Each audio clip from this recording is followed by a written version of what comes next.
Estamos en Dashi, Puerto Norte, con Tomás Machuca, fundador de Fénix, una empresa que fabrica canilleras a partir de plástico reciclado, que empezó en Rosario, en la República de la Sexta, a partir de una idea casera, pero hoy en día es una empresa con alto impacto ambiental, social y deportivo. Pero esta historia no es solamente de Fénix, sino de Tommy, que se animó a emprender con lo que tenía a mano y hoy está teniendo un gran impacto. ¿Nos querés contar de qué se trata Fénix para la gente que nunca escuchó hablar de esta marca? Bueno, primero que nada, gracias por la invitación, por el espacio para contar sobre lo que hacemos. Fénix hoy por hoy es una empresa en la que transformamos residuos plásticos en productos deportivos. El objetivo es desarrollar la mayor cantidad de productos que se pueda para transformar la mayor cantidad de residuos plásticos posibles en nuevas oportunidades. Por una cuestión de que lo que nosotros llevamos adelante es un modelo de negocio en el que por cada par de canilleras que vendemos donamos otro en clubes de barrio en los que creamos puntos de recolección. Y nos pasa mucho que vamos a los clubes de barrio y los chicos, a pesar de que le damos las canilleras, juegan descalzos, juegan sin indumentaria, juegan fuera de las condiciones necesarias. Entonces lo que queremos lograr es llevar la mayor cantidad de condiciones posibles sostenido a partir de un modelo de negocio que permite que el fútbol transforme la realidad. ¿Nos querés contar cómo empezó todo esto? Fénix surgió como la curiosidad de un chico que estaba en el último año de la secundaria y aparece por adelante suyo la pregunta de qué es lo que vas a hacer cuando termines la secundaria, ¿no? No me sentí identificado con ninguna carrera o con el sistema educativo en sí, digamos. Era el típico que en el salón de clases se llevaba apercibimiento por estar haciendo cualquier otra cosa menos lo que la profesora pedía. Entonces dije, ¿qué voy a hacer? Y se apareció por delante mío la palabra emprender. En cierta forma era una palabra que había estado constantemente presente a lo largo de mi vida, pero nunca le había puesto ese nombre o la había enmarcado dentro de algo, ¿no? Tengo 3 anécdotas muy curiosas respecto de cómo fue apareciendo esa palabra dentro de mi vida. La primera es cuando con mis amigos del barrio íbamos a vender películas adelante del supermercado La Gallega y la policía nos terminó corriendo porque obviamente estábamos vendiendo películas que no podíamos vender. Después también vendíamos chatarra que rescatábamos del taller de chapería y pintura que tenía mi madrina y las íbamos a vender a una de las chatarreras más grandes de la ciudad. Y después también cuando para Reyes Magos a mi papá le habíamos pedido que nos regale unos botines y apareció adelante del árbol de mi casa un metegol. Y yo le dije, ¿qué voy a hacer con esto? O sea, no le puedo sacar los zapatos a los muñecos y con eso ir a entrenar. Y él nos dijo, no, lo que vas a hacer es sacarlo a la puerta de casa, alquilar 10 pesos los 10 minutos y con eso te vas a comprar lo que vos quieras, no solamente los botines o cualquier otra cosa, te vas a comprar lo que vos quieras. Yo de cabeza dura le dije, ¿quién va a venir a pagar 10 pesos para jugar el metegol? Los chicos están todo el día con la Play. Para mi sorpresa, no solamente nos terminamos comprando los botines, sino también indumentaria y hacíamos lo que queríamos. Y en ese momento también tenía a mi mejor amigo que rescataba pallets de las obras de construcción y los transformaba en muebles y los iba a vender a la avenida San Martín. Entonces para mí él estaba emprendiendo, ¿no? Y a mí me había surgido que a los 17 años yo jugaba en Tiro Suizo, que es un club de la zona sur de la ciudad. En un entrenamiento me rompen mis canilleras y en mi casa no sobraba dinero como para decirle a mi papá, quiero que me compres otras canilleras o necesito otras. Entonces agarré un balde que estaba tirado en el patio de mi casa, lo corté con una sierra y sacé un secador de pelo a mi abuela para moldear ese pedazo de balde. Fui a un ciber y en Paint hice un diseño con imágenes de mi familia, lo imprimí, se lo pegué a ese pedazo de balde y al siguiente partido cuando fui al club mis compañeros me preguntaban ¿de dónde las sacaste? Yo quiero unas. Yo por vergüenza les decía que las vendía un tío que vive en Buenos Aires, cual no existe, y lo que no me daba cuenta era que me perdía la oportunidad para emprender al fin y al cabo, ¿no? Y cuando estaba terminando el primer trimestre de ese último año de la secundaria, como que ese primer trimestre me había ido muy bien, me demostré que si quería podía aprender cualquier cosa muy rápido y que en algún momento quería retomar un estudio terciario o una universidad lo iba a poder hacer sin problema, pero que en ese momento me quería animar a desarrollar esa idea. Entonces le golpeé la puerta de la casa a mi mejor amigo y le dije quiero que me ayudes a armar una empresa, a diferencia de todos los días que lo iba a buscar para jugar al fútbol. Y me dijo, bueno, ¿qué querés hacer? Y se nos ocurrió empezar con eso, empezar a vender esas canilleras que hacíamos cortando baldes. Las primeras canilleras eran con baldes. Exactamente, sí. Nosotros cortábamos baldes que íbamos a pedir a las obras, que estaban a las 20 manzanas a la redonda más o menos. La gente nos las pedía por Facebook, por Marketplace, por Instagram. Nos mandaban las imágenes con las que querían que hagamos el diseño. yo hacía el diseño en PixArt, a dedo, digamos, era en el teléfono y a dedo. Y Dylan, que es mi mejor amigo, cortaba con una sierra los pedazos de balde, los pedazos de tubo de PVC. Imprimíamos eso en un ciber también, que está Ayacucho, y no, Alem, enfrente del Hospital Provincial. Que hasta el día de hoy se acuerdan los chicos que nosotros íbamos ahí a imprimir eso. Y íbamos, cortábamos y le pegábamos al pedazo de balde ese diseño, ¿no? Y después con el tiempo, obviamente empezó a crecer, la gente le gustaban cada vez más. Para nosotros en ese momento había sido un súper logro poder comprarnos una impresora que en vez de tener que ir al ciber, imprimir y volver, lo hacíamos ahí en el momento. Y al fin y al cabo sí, seguíamos haciéndolo con baldes, tubo de PVC. Llega un punto en el que las obras de construcción nos dicen, che, chicos, vienen todos los días, basta, no podemos darle más, no hay más. Tantas instalaciones de agua no hacemos. Y ahí empezó a surgir la pregunta de qué otro tipo de plástico podemos usar. Y empezamos a hacer lo que haría cualquier chico de nuestra generación, cómo reciclar plástico fácil y barato. Y nos aparecieron unos tutoriales sobre cómo hacer unas máquinas, pero hasta ese momento era así, dos locos juntándose de las 2 de la tarde a las 8 de la noche, que después de salir de la escuela se ponían a desarrollar una idea que parecía una locura. Contaste un montón de historias de emprender, como que venía ese bichito en alguna parte. ¿Vos creés que tu entorno te ayudó a que estés hoy donde estás? Sí, yo lo digo siempre. A mí me encantaría que el caso de Tommy como emprendedor no sea algo extraordinario, sino que sea algo convencional, que sea otro pibe de barrio que salió adelante a partir de desarrollar una idea. Creo que Argentina en sí necesita como un motor de crecimiento mucho más gente que se anima a desarrollar una idea y quizás que esa idea se transforme en una empresa que genere empleo.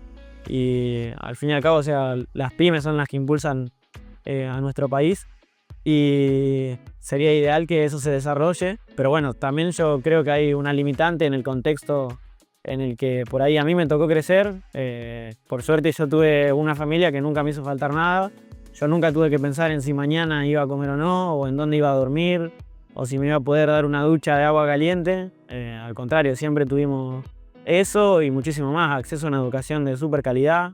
Mis viejos cuando yo era chico tenían verdulería y se partían el lomo 24/7 para que nosotros podamos ir a un colegio privado, que tuvimos una educación de muy buena calidad y también nos permitió conocer otros contextos. Entonces a mí me permitió en cierta forma mezclar la avivada del barrio con todo el aprendizaje que me daba el colegio. Y creo que ese contexto fue lo que al fin y al cabo me fue marcando el camino. Una seguidora quiso saber cómo fue tu crianza, porque ella es mamá y le parece tan inspiradora tu historia que quiere como motivar a sus hijos a que se animen. En cierta forma yo creo que sin querer queriendo mi papá, fue una persona que tuvo que trabajar desde los 13 años por su contexto. Y en cierta forma creo que eso fue lo que a él le impulsó a que más adelante le transmita a sus hijos que había otras formas de hacer y de animarse a seguir un camino, ¿no? Porque él en ese momento, cuando tuvo que empezar a hacerlo, hizo porque no le quedaba otra realmente. Y el hecho de poder mostrarnos esas opciones a nosotros fue lo que también nos permitió como tener esa curiosidad, ¿no? No querer impulsarnos nada ni proyectar algo que él no haya podido lograr a través de nosotros, sino que en cierta forma nos dio herramientas. Y después también, no sé, algo que yo siempre cuento que muy gracioso con mi mamá, que cuando nosotros éramos chicos éramos muy cargosos con el Parque Independencia, como todo buen niño rosarino que tuvo la oportunidad de vivir el Parque Independencia, pero era costoso ir al Parque Independencia para una familia. Sí, sí. Entonces mi mamá nos decía, no, hoy vamos a ir a ver a los animales del río Paraná, y nos llevaba al museo que está ahí sobre el río Paraná. Entonces como que nos hacía descubrir como un mundo totalmente curioso a partir de algo tan simple que lo hacía ver como un juego. Y así con distintos museos de la ciudad o con distintas cosas que eran más accesibles. Por eso digo yo que en cierta forma lo extraordinario no fue lo que yo llegué a lograr, sino que lo extraordinario fue cómo en un contexto tan complejo como lo es un barrio como el que yo crecí, mis padres nunca me hicieron faltar nada, me presentaron un montón de oportunidades y hicieron lo posible para que yo sepa identificar cuáles relaciones me convenían, cuáles no, porque nada, también existe una realidad que es como decía, o sea, conocí muchos contextos en mi barrio de chicos que quizás tenían ideas muchísimo mejores que las mías, o que aprendían mucho más rápido, pero fue también ese entorno familiar o las mismas relaciones que iban construyendo a medida que iban creciendo lo que los fue limitando. Entonces, mucho de lo que me permitió fue eso, fue conocer una realidad que es con la que todos convivimos, y después, por otro lado, también el hecho de aprender a hacer por mis propios medios. ¿Y cuándo fue que sentiste que esto se estaba convirtiendo en algo serio? Hubo como 3 momentos clave. En un principio fue cuando yo llegué y le dije a los chicos en ese momento, tenemos que buscar otro tipo de material, vamos a tener que empezar a buscar la forma de hacerlos con tapitas, porque en ese momento parecía como lo más viable, ¿no? En su momento se me había pasado por la cabeza pasar de hacer las canilleras con los tubos de PVC a hacerlas con botellas, hacerlas con potes de yogur, hacerlas con todos los plásticos que hubiera a mano. Resultó que lo más viable en ese momento eran las tapitas. A partir de ahí yo le dije, quiero que hagamos las máquinas para reciclar esto, y empecé a volver loco a mi papá, que yo le digo que es el hombre de los 1000 amigos, que alguien iba a conocer que nos iba a poder hacer esas máquinas. Me dijo, no conozco a nadie que sepa hacer una conexión electrónica, que sepa sobre motores trifásicos, va a tener que buscar por otro lado. A pesar de los 1000 tutoriales que habíamos visto para hacer las máquinas caseras para reciclar plástico, la veíamos como complicada. Presentamos la idea para poder recibir el financiamiento para traer esas máquinas de afuera, que era como lo más viable que veíamos, y no lo conseguíamos. Nos dijeron, chicos, si ustedes compran estas máquinas nunca van a escalar. Y saliendo de esa reunión fue que a mí se me ocurre y se me pasa por la cabeza en el enojo decir, ¿para qué vamos a buscar financiamiento? Para tener unas máquinas que quizás alguien ya tiene acá en Argentina. Y por arte de magia algorítmica, digo yo, me aparece un video de unos chicos de Córdoba que hacían medallas reciclando tapitas. Y en ese momento les escribí, un 23 de diciembre de 2021, y les dije, che, quiero que me ayuden a transformar el mundo, quiero hacer canilleras reciclando tapitas. Ellos ya venían reciclando toneladas y toneladas de plástico, pero para mí yo iba a ser quien los ayuda a cambiar el mundo, ¿no? Después de un tiempo me respondieron, porque obviamente 24 de diciembre no te responde nadie. Y me dijeron, che, sí, nos gusta lo que estás haciendo. Mirá, un desarrollo es así. Vamos a tener que hacer un proceso de ingeniería inversa de las canilleras que ustedes vienen haciendo, hacer una matriz a partir de eso para poder inyectar el plástico. A mí me estaban hablando en holandés básico, porque no entendía nada de lo que me estaban diciendo, y sentía que estaba hablando con alguien de la NASA. Pero dijimos, bueno, ¿qué tenemos que hacer? Bueno, le enviamos esas canilleras, se hizo el primer modelado de la matriz. Y por primera vez nos dijeron, chicos, bueno, esta matriz va a salir $500, ponele en ese momento. Y ahí fue que apareció que nosotros dijimos, ¿de dónde sacamos esa plata? O sea, si bien veníamos vendiendo por Marketplace, qué sé yo, ya decir dólares era mala palabra, digamos. Y fue que apareció en ese momento que empezamos a participar de una colaboradora de proyectos, que es la Usina Social. Y en ese momento habían organizado un Startup Weekend, que es un evento en el que un fin de semana tenés que organizar una empresa de base tecnológica. Esa edición había sido con la temática diversidad e inclusión, y el equipo lo armás con gente totalmente desconocida. Nos tocó en ese momento con Tommy Ferreira, que es uno de nuestros socios al día de hoy, que él es programador y trabajaba para Estados Unidos, y en ese momento nos dijo, che, ¿ustedes en qué andan? Me gustaría poder facilitarles. Me dijo, tengo estos 2 mangos que capaz que les sirven. Y nada, eso fue lo que nos permitió hacer la primera matriz. Fueron 7 meses de desarrollo de esa matriz, en el que yo me comí la cabeza para desarrollar la marca, digamos, mientras en paralelo se desarrollaba el producto, de ver cómo íbamos a posicionar ese mensaje, cómo íbamos a lograr que la gente se identifique con la misión, cómo íbamos a lograr al fin y al cabo que la gente compre el producto. Porque si te pones a pensar en términos de fútbol, si las canilleras son un elemento obligatorio, vos ya tenés canilleras. ¿Por qué cambiarías por las nuestras? Y fue ahí que, nada, hicimos ese primer lanzamiento después de esos 7 meses de desarrollo de matricería y 1 mes de producción. Después de haber hecho por primera vez 500 pares de canilleras hechas con tapitas, de haber logrado tener tangible esa idea que había aparecido en nuestra cabeza y no sabíamos si iba a resultar el hecho de que un residuo se transforme realmente en algo útil, y el hecho de que realmente la gente lo quiera. Y bueno, fue que hicimos ese primer lanzamiento. Y bueno, se hizo muy viral un video contando la historia, que en 2 días tuvo cuestión de 4 millones de reproducciones, y esos 500 pares de canilleras duraron 2 días en stock, que todos nos lo sacaron de las manos. Y a partir de ahí fue que empezó a crecer y que empezamos a ver que realmente había una oportunidad de desarrollar una marca y ya no ofrecer tanto lo que veníamos haciendo cuando hacíamos las canilleras personalizadas con fotos, que era más que nada un servicio, digamos. O sea, la gente, si bien compraba, era porque quería las canilleras con su foto. Acá estábamos posicionando un propósito y fue eso lo que nos permitió empezar a crecer en el largo plazo. ¿Cómo aprendiste tanto sobre negocios, estrategia, visión, valores? Mencionaste un montón de cosas. ¿Cómo aprendiste tanto? Fue muy autodidacta. Yo realmente, cuando se me pasó por la cabeza el hecho de decir quiero emprender, quería hacerlo para que sea lo que haga toda mi vida. Previo a emprender, mi sueño era ser futbolista y le dedicaba mucha pasión a eso. Entrenaba todos los días, me tomaba un colectivo 1 hora para ir a entrenar, o cuando no tenía para el colectivo me iba en bicicleta. Y el hecho de trasladar esa pasión que tenía en el deporte a, en cierta forma, una misión, algo que quería como para mi vida, fue lo que me permitió desarrollar como mucho conocimiento y buscar incansablemente la respuesta. O sea, yo creo que en cierta forma lo que me permitió ir haciendo no fue el hecho de tener las mejores respuestas, sino constantemente plantearme las mejores preguntas y ver dónde podía sacar esa respuesta o a quién le podía tocar la puerta o mandarle un mensaje para que me ayude a responderme esa duda. Y hay algo que tiene muy lindo de emprender en Argentina, que es constantemente, no importa si una persona está con su empresa hace 50 años o hace 2 meses, te va a querer dar una mano o responderte o conectarte. Y en cierta forma fue gracias al aprendizaje autodidacta, de plantearme qué era lo que necesitaba saber y también mucho de hinchar las pelotas a gente que tenía un pasito más o que había hecho algo similar. Y después de esas primeras 500 canilleras, ¿cómo fue escalar? Cuando a nosotros nos pasó algo muy curioso, que es que en ese momento nosotros hacíamos las canilleras curvadas, como suelen venir convencionalmente. Ahora estas canilleras son flexibles y nada, se adaptan al tamaño de la pierna, no importa si medís 1,90 o tenés 6 años, se van a adaptar igual. Y lo que pasaba con ese modelo curvado era que posterior a la inyección para que se entienda en el público general, funciona como cuando haces un huevo de Pascuas. Cuando vos haces un huevo de Pascua pones el chocolate derretido en el molde y eso toma la forma que vos quieras.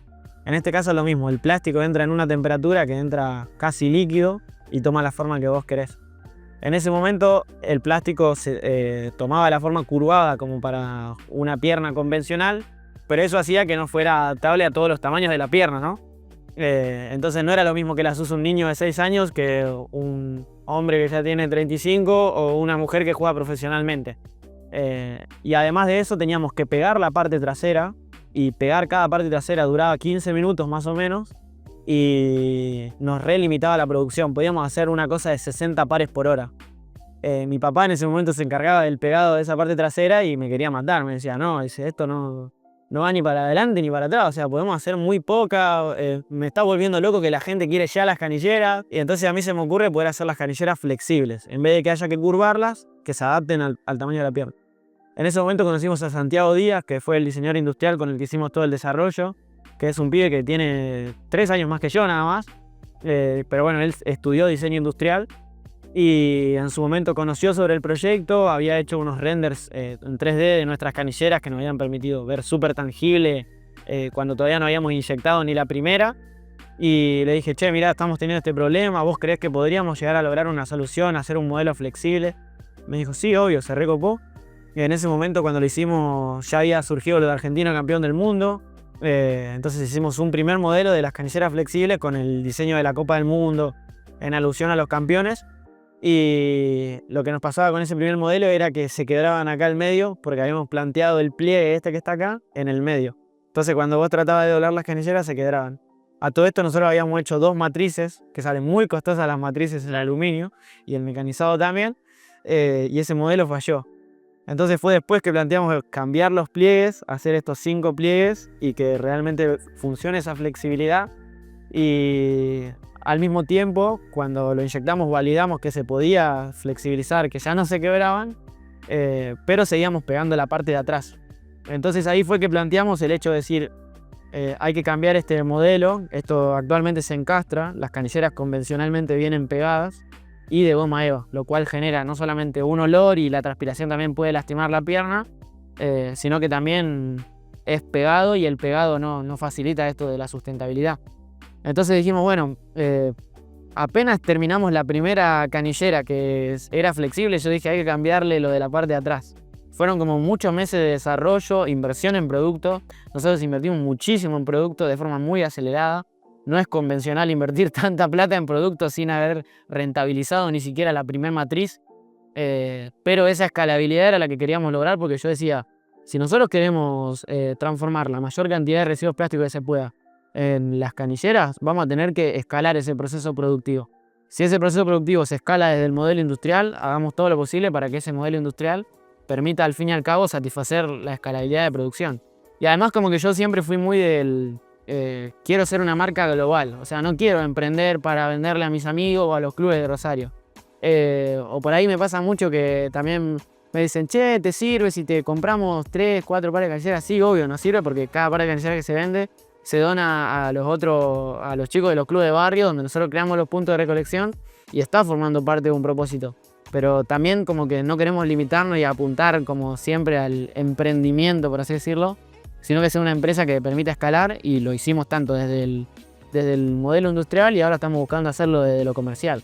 Empezamos ya a trabajar con clubes profesionales, con clubes regionales y amateur, y estamos buscando introducir en tiendas y empezar a escalar a otros productos. ¿Y esas primeras inversiones de dónde vinieron? En un principio, bueno, era vender, meter todo de nuevo en producto, vender, meter todo de nuevo en producto, de las inyecciones que íbamos haciendo, reinvertir todo. Y bueno, después con el tiempo fueron apareciendo financiamientos. Tuvimos la posibilidad de estar financiados por la UNESCO.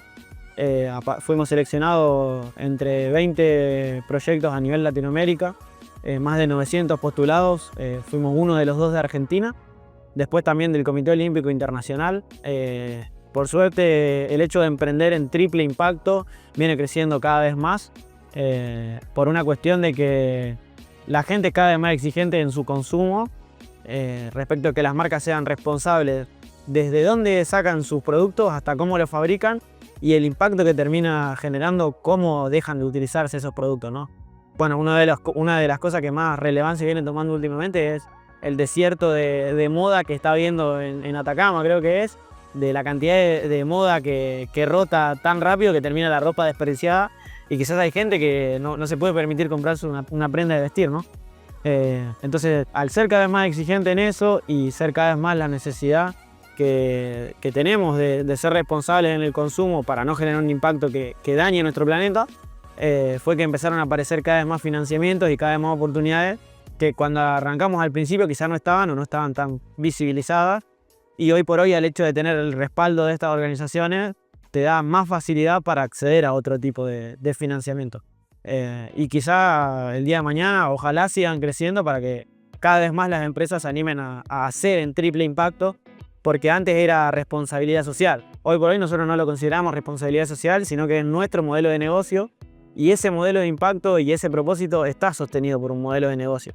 Cada par que se vende no solamente permite generar un beneficio, no es que fabricamos barato y vendemos caro, sino que permite donar otro en los clubes de barrio en los que creamos el punto de recolección.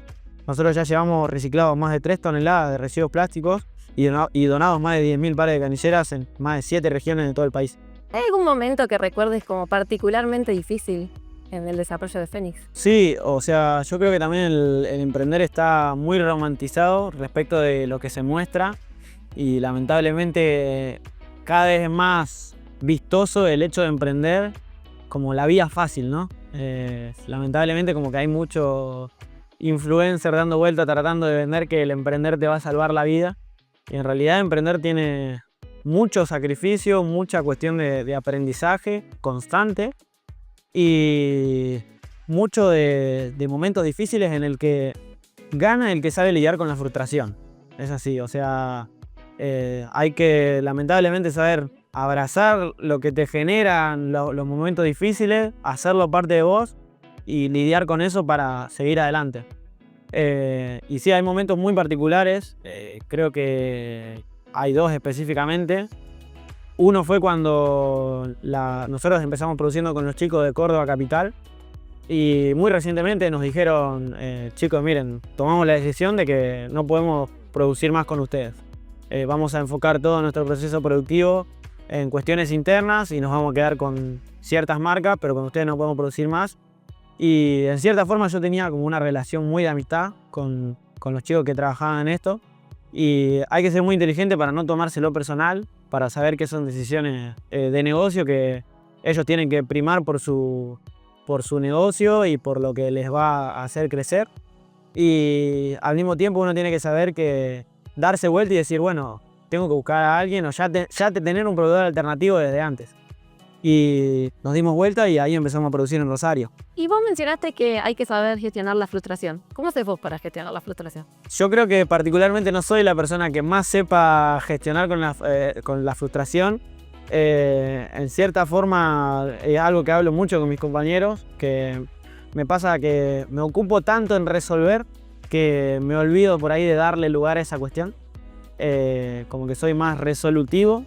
Y hasta que no encuentro el decir, listo, ya se solucionó este problema, es que freno y digo, esto me está generando algo. Y es muy difícil por ahí también el hecho de saber cómo lidiar con eso. Porque capaz que después no te das cuenta y lo terminás trasladando a tus relaciones o a la relación con vos mismo. Y en cierta forma por eso digo que no soy el indicado para dar un consejo sobre cómo lidiar con la frustración, porque a mí me abarca el hacer. Y quizás esa es la forma que a mí me sirve para lidiar con la frustración, porque encuentro la tranquilidad en ver que el problema tuvo una solución. Considerando que es tanta frustración, tanto sacrificio, tanto esfuerzo, ¿qué te mantiene motivado? El propósito. O sea, como que en cierta forma yo me di cuenta que hay una etapa en el emprender que vos ya te das cuenta que el dinero es como una herramienta que te permite llegar más rápido o más lento, o con más fuerza o más débil a ciertas cuestiones, pero yo quiero lograr que el día de mañana yo no esté y Fénix siga estando y que sea una marca que las próximas generaciones recuerden como esa era la marca con la que jugaba mi amigo que no se podía comprar unas canilleras porque se animaban a poder donarnos las canilleras o eran la única marca que se animó a llegar a los barrios y decir queremos que los chicos y las chicas jueguen en igualdad de condiciones. Y también, ¿por qué no? El hecho de que los chicos y chicas que hoy por hoy están en un potrero, el día de mañana estén en primera y sean referentes en haberse animado y que Fénix haya solucionado en cierta forma una necesidad que ellos tenían. Ya sea a través de las canilleras, a través de una remera, a través de unos botines o de todo lo que podamos llegar a desarrollar. ¿Cuál es la última película o serie o libro que viste o leíste? Tengo siempre un libro en la mochila, el que estoy leyendo es el de Elon Musk, el de la biografía. Y el nombre de la serie es muy polémico porque se llama How to Sell Drugs Online. Ajá. Pero es una serie de Netflix que trata sobre emprendedurismo también. No, el nombre es polémico, pero bueno. ¿Qué preferís, mate o café? Mate. Una persona que marcó tu camino. Mi papá y mi mamá, los dos. Una camiseta que vas a guardar siempre. La de Fénix, la primera del club de barrio que armamos. ¿Cómo describirías la sexta en una palabra? El mejor lugar para hacer. Algo que no te puede faltar en tu día. Mis amigos, mi hermano y mi familia. ¿Algún momento que te haga decir no puedo creer que esto me está pasando? Cuando estuve con el Kun Agüero. Una canción que te motive cuando tenés que enfrentarte a algo desafiante. Cuestión de fe, ¿cómo se llama? De Urbance. Un lugar de Rosario que te gusta. El Parque Urquiza. ¿Qué hace a Rosario única, según vos? Su gente y nada, la buena onda y la predisposición de todos los rosarinos. ¿Y algún consejo que te gusta dar pero te cuesta seguir? Dedicate más tiempo a vos mismo que si no está no va a poder hacer. ¿Y hay algún sueño que tengas por cumplir? Y como rosarino, que Messi juegue un partido con nuestras canilleras puestas. Y nada, después por otro lado poder construir una cancha en mi barrio para que los chicos y chicas puedan jugar ahí. Si le pudieses decir algo a Tommy de 17 años o a un chico o chica que está ahora con alguna idea pero no sabe cómo empezar, ¿qué le dirías? Que no idealice lo que se cree que se necesita para poder arrancar, porque al fin y al cabo lo más importante es arrancar, validar que la gente realmente está dispuesta a creer en esa idea, a formar parte de ese propósito y a contribuir. Y que se anime a buscar qué es lo mínimo que necesita para poder empezar a hacer al fin y al cabo. Porque no existe, digamos, como imposibles si al fin y al cabo esa idea apareció dentro tuyo y crees que es posible que eso va a formar parte de tu realidad. Y si todo sale como esperás, ¿Cómo imaginás a Fénix en 10 años? Y que sea la empresa referente en productos deportivos hechos a partir de materiales reciclados. Nosotros creemos que la gran ventaja que tenemos es que nosotros nos concebimos de esa forma. No es que tenemos que trasladar todos nuestros procesos productivos hacia eso por exigencias gubernamentales o del mismo consumidor. Entonces queremos ser la marca que lidere en cuestión de sustentabilidad y de deporte y que le permita a la mayor cantidad de chicos y chicas posible jugar en esa igualdad de condiciones. Porque si Argentina, Latinoamérica y todo lugar donde haya un potrero tiene talento con los chicos jugando descalzos, va a ser 10 veces más todavía cuando los chicos tengan sus botines, sus medias, sus canilleras y jueguen todo en igualdad de condiciones. ¿Y qué te imaginas para vos en ese futuro? Y poder seguir inspirando al fin y al cabo. O sea, algo que me permite mucho Fénix es el hecho de poder visibilizar lo que hacemos, cómo arrancamos y hacia dónde lo queremos llevar. Y nada, o sea, mi sueño es que venga por lo menos una persona y me diga, gracias a que escuché lo que vos hiciste, me animé a hacer tal cosa y hoy por hoy me permite vivir el estilo de vida que me planteé en ese momento. Y para terminar, ¿hay algún mito sobre emprender que te gustaría derribar? Que no se puede emprender sin guita. Es lo único, porque arrancamos en -10. Muchísimas gracias por esta entrevista, porque la verdad fue súper inspiradora. Contaste con un montón de detalles cómo es posible, si tenemos una idea y ganas y propósito. Así que muchísimas gracias por compartir. Gracias a ustedes por el espacio y nada, un gusto poder formar parte. Espero que gente se inspire en seguir. Sí, y los invitamos a seguirnos en Fénix Sí, y a apoyar nuestra misión desde fénix.com.ar.